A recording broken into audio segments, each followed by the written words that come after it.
بسم اللہ الرحمن الرحیم۔ السلام علیکم پیارے دوستو۔ مہمان کا رزق ایک سچا واقعہ۔ بیان کیا جاتا ہے کہ کسی گاؤں میں ایک صاحب کا اپنی بیوی سے جھگڑا ہو گیا۔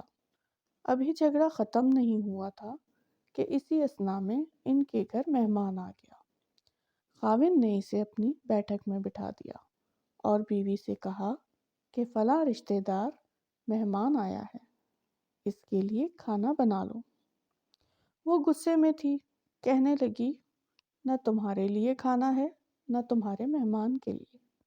وہ بڑا پریشان ہوا کہ لڑائی تو ہماری اپنی ہے، اگر رشتہ دار کو اس بات کا پتہ چل گیا تو خواہ خاندان میں بات ہوگی اور خواری الگ سے ہوگی۔ لہٰذا خاموشی سے آ کر مہمان کے پاس چپ چاپ بیٹھ گیا۔ اتنے میں سے خیال آ گیا کہ چلو بیوی اگر روٹی نہیں پکاتی تو سامنے والے ہمارے ہمسائے بہت ہی اچھے لوگ ہیں، میں انہیں ایک مہمان کا کھانا پکانے کے لیے کہہ دیتا ہوں۔ چنانچہ وہ ان کے پاس گیا اور کہنے لگا بیوی کی طبیعت آج کچھ خراب ہے، لہٰذا آپ ہمارے مہمان کے لیے کھانے کا انتظام کر دیں۔ انہوں نے کہا ٹھیک ہے۔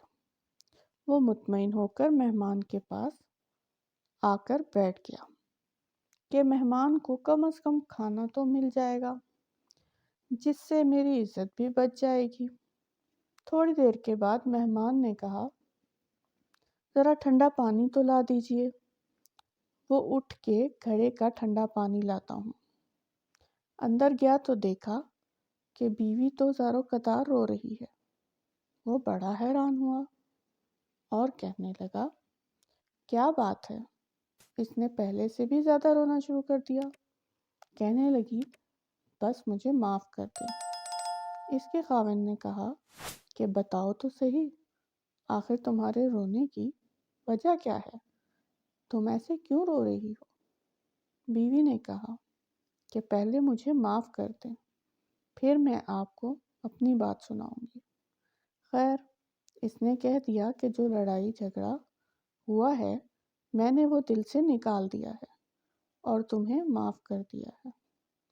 پھر وہ کہنے لگی کہ جب آپ نے آ کر مہمان کے بارے میں بتایا اور میں نے کہہ دیا کہ نہ تمہارے لیے کچھ پکے گا اور نہ ہی تمہارے مہمان کے لیے کچھ پکے گا تو آپ چلے گئے، مگر میں نے دل میں سوچا کہ لڑائی تو میری اور آپ کی ہے اور یہ مہمان رشتہ دار ہے، ہمیں اس کے سامنے اپنے جھگڑے کی پول نہیں کھولنا چاہیے۔ چنانچہ میں اٹھی کہ کھانا بناتی ہوں۔ جب میں باورچی خانے میں گئی تو میں نے دیکھا کہ میں جس بوری میں ہمارا آٹا پڑا ہوا ہوتا ہے، ایک سفید لباس شخص اس بوری میں سے آٹا نکال رہا ہے۔ میں یہ منظر دیکھ کر سہم سی گئی۔ وہ مجھے کہنے لگے کہ اے خاتون پریشان نہ ہو، یہ تمہارے مہمان کا حصہ تھا جو تمہارے آٹے میں شامل تھا۔ اب چونکہ یہ ہمسائے کے گھر میں پکنا ہے، اسی لیے وہی آٹا لینے کے لیے یہاں آیا ہوں۔ پیارے دوستو، اس واقعے سے یہ ثابت ہوتا ہے کہ مہمان بعد میں آتا ہے، جبکہ اللہ تعالیٰ اس کا رزق پہلے بھیج دیتے ہیں۔ مزید اچھی ویڈیوز کے لیے چینل کو سبسکرائب کریں، ویڈیو کو لائک اور شیئر کریں۔